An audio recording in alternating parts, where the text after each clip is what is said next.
Welcome back to La Rouge Yanks. Bienvenue à La Rouge Yanks. We're talking between Canada soccer and U.S. soccer. Today we're going to be talking about what the U.S. Nations League draw means for them. They got League A, of course, being one of the more powerful teams in CONCACAF, but Group D, so the last group that was drawn here, and arguably a very, very easy group, gotta say. Before we get into that, one announcement. I know I said that this was supposed to be one of those pre-upload videos that was supposed to be posted today at 5. But that day I was making videos or trying to make all of them. I just ran out of steam. I was like, yeah, it's not it. So I just kind of called it a day and then actually just submitted one of my exams. So yeah, that's what's been going on with me. Just a lot of exams and stuff, balance in school. But nonetheless, trying to still do my best with producing videos and keeping to my promises as possible.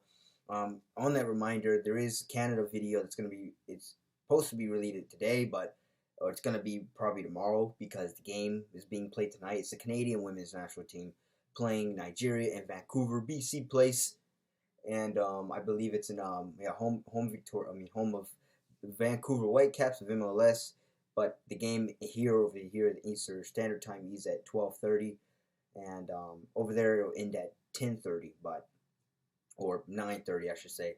But it's gonna be so therefore it's gonna be considered tomorrow as the video will be made and probably upload around 2 a.m. tomorrow. But yeah, but nonetheless, let me go ahead and give you guys something today. That way it's officially marked today. And this is originally supposed to be uploaded today at 5, but still gonna get it today, but it's just not gonna be at 5. But I hope you guys are fine with that. And it's Friday anyway, so I hope you're enjoying your Friday. Should you do it too?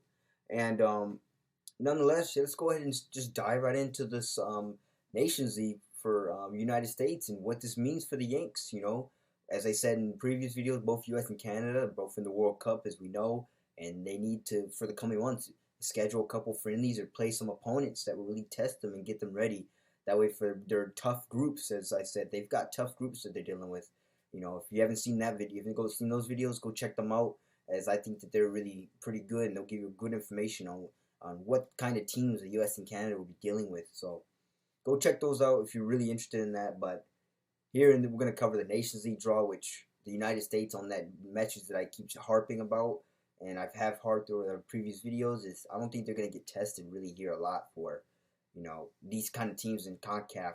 Maybe later on in the semifinals. But then again, the CONCACAF Nations League semis won't be played until next year, so 2023 in the summer, just like when they played Honduras in Mexico in June 2nd and June 6th. So it's gonna be a while before the USA see some tough opponents potentially in the CONCACAF Nations League. But nonetheless, they should never sleep on El Salvador and Grenada, as these teams can always sneak up on you. As just like in 2019 Nations League, Canada. No one expected Canada. I mean, some did because Canada was on the rise at that time.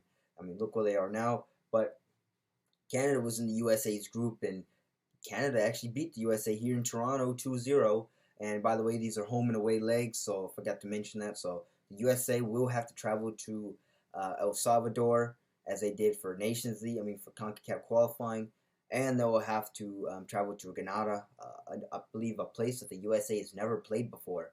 And yeah, be careful, if it is in Grenada, which I think it will be and it should be, don't take them lightly, as they're going to be ready to defend their turf. But nonetheless, it's going to be interesting to see how Greg Balger plays these games. As I already said, USA has El Salvador and Grenada in their group. Relatively weak compared to other groups like Canada.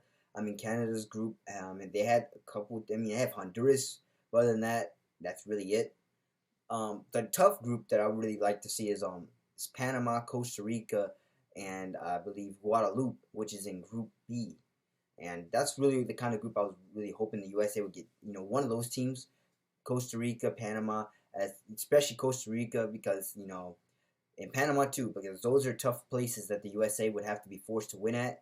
Especially another contender. Not taking away from anything from El Salvador, but Panama and Costa Rica, from what I saw from the World Cup qualifying campaign, they're really, really tough opponents to play at their place. El Salvador too. The USA only tied El Salvador, so this is going to be a tough one, or one that should test the United States. Traveling to El Salvador, at Salvador, but hosting them, maybe not. But we'll see. I mean, they only beat the U.S. I mean, they only beat Salvador 1-0 in Columbus back on January 27th. So we don't know. I mean, maybe Salvador, depending on how they show up, I don't know if they're going to take this tournament seriously, or I don't know. I just don't know in terms of that regard. But I can say, relative to other groups that Canada and other teams have gotten, this is really, really manageable for the USA, and there is no excuse for them not to advance to the semifinal. By the way, one team advances, not two, so only one team out of this group can go on. And as I said, there is no excuse for the Yanks to not go on to the semifinals to play Canada. By the way, who, assuming that they would advance too, there is no excuse for them not to do that. As I mean, these teams, given the USA too, I mean, would see what lineup they play. If they play a domestic Gold Cup roster base, maybe, I mean, maybe, especially in El Salvador, maybe things might look different. But they play a team that, what I said in other videos, Greg Berhalter needs to start getting these teams or getting his players playing together consistently and start to really form a starting lineup. If he does what the starting lineup, as you know, going back to what tactical manager said when he, in one of his videos, I asked him a question about. He said, depends what lineup Greg Berhalter uses, as his definition of the best players is different than ours, right? So we all gotta see once again what that definition is and what that means and who are the best players in his head. But nonetheless, there is no excuse for the USA not to advance out of this group. I mean, if you fail to advance out of this group to El Salvador or Grenada, there's a problem, and that means something is definitely a huge wake up call for sure going into the World Cup for Qatar. But I mean, I really hope that doesn't happen. I really hope that this is going to be, at least I know these are not tough opponents or quite the opponents that the USA really need in order to get tested. As I said, you know, in the other one, they like Brazil and Argentina. They already got Uruguay on the schedule. That's good. But, you know, just or a European team that would test them. I know these are not those teams, but perhaps Greg Barter might use these games as tactical management games, maybe to experiment. I hate to say experiment, as now that you're in the World Cup, you should be trying to get, you know, really less experimenting and more consistent kind of game player, tactical management. Now is not the time to really be changing things up. But hey, if he does that, that's I can't decide that. That's on him, and all I can do is judge and just, you know, judge and decide and see where that happens and where that takes the USA. But nonetheless, the USA should, without a doubt, get out of Group D and advance to the semifinals. And if they don't, as I said, there would be seriously problems, and perhaps a fallout, you know, will ensure, as many fans will say, hey, you know, this is supposed to be, you know, we're not supposed to lose these teams at this point, right? You know, no offense to Grenada or El Salvador, but the USA is not supposed to lose, given that the amount of talent they have. But hey, things can happen, and I don't know how Greg Bart's going to use them. So it's technically up in the air, but at the same time, it's not up in the air because anything can happen, and it just depends how the USA plays on that given day. So nonetheless, I mean, that's pretty much what I got to see. And as I said, these are not really good kind of friendlies that will test you, but nonetheless, perhaps they can work on tactics and other kind of management that Berhalter would be willing to experience or experiment with. But I mean, I'm curious to see how these teams play. I mean, this is also good games to build chemistry and kind of, you know, with Christian Pulisic, get these young guys playing together. So that's a plus there. You do get to see them kind of build chemistry despite the opponents. Really, really work on some tactics and just get used to playing with each other more. And rather than in the qualifying, there's a lot of in and out there being played between players. Like sometimes the trio, you know, I don't think the trio has played together in a single game yet the whole calendar year. You know, Weston, Gio Reyna, and Christian Pulisic. Maybe they did in the Canada game back on September the 2nd, but ever since then, there's been one is injured, maybe two is injured, one plays. So we haven't really seen that trio play, which is what everybody's salivating, I know, over the USMNT fan base, which me too. I mean, anytime you get to see those three play together, it's a three-headed monster for the USA. Arguably a fourth and a fifth with Tyler Adams and Yunus Musa, and of course other players too. But you know, the more and more games you can see those kind of talent and players play together, the better I say would be arguably coming for the future for the USA and for the chemistry and the sake of this team. As hey, I mean, arguably, assuming they're healthy, then again, November was still quite a ways out. I mean, that's probably gonna be your best lineup, depending on if I'm Greg Balcher, I would immediately you have to play that lineup of the trio. If you don't, I have some serious questions, but I think you'll. I mean, I think he'll play it for sure. But we got to see. It's November is still quite a ways away, and those players could be injured or God forbid something could happen. But we just got to wait and see. But at the moment, these games are in June, so looking ahead to June.